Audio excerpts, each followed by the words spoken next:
A question I get asked a lot is, what do I get in terms of letters after my name once I do the qualification like the PG Cert? And how can I use those letters? And I think that's an important question to address. I think the first thing to say is that after the attainment of the PG Cert, you do get a certificate that's framed. You can put this up on the wall and certainly use it within your own practice, and you can talk about it when you're doing practice promotion or doing lectures or something like that. That's absolutely fine.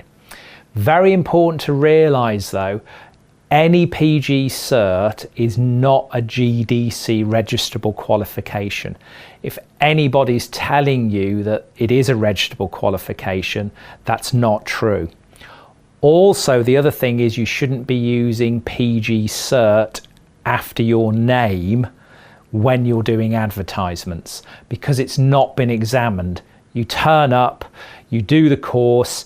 Yes, to get the verifiable CP, you do the MCQ, but no PG Cert should be used as letters after your name. So if anybody is telling you that, then they are mistaken.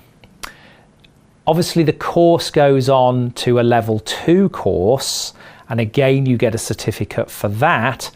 But the qualification that you can use after your name would be the postgraduate diploma.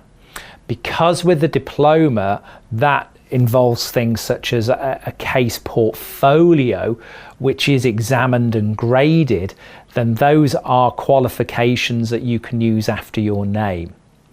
Do bear in mind that no PG dip, you can't use that to actually register it with the GDC. The only things now that you register with the GDC are specialist lists. So you wouldn't register it with the GDC, but you can use a postgraduate diploma after your name. So just do bear that in mind, and that is the same for any PG Cert and the same for any postgraduate diploma. So I hope that helps to clarify it for you.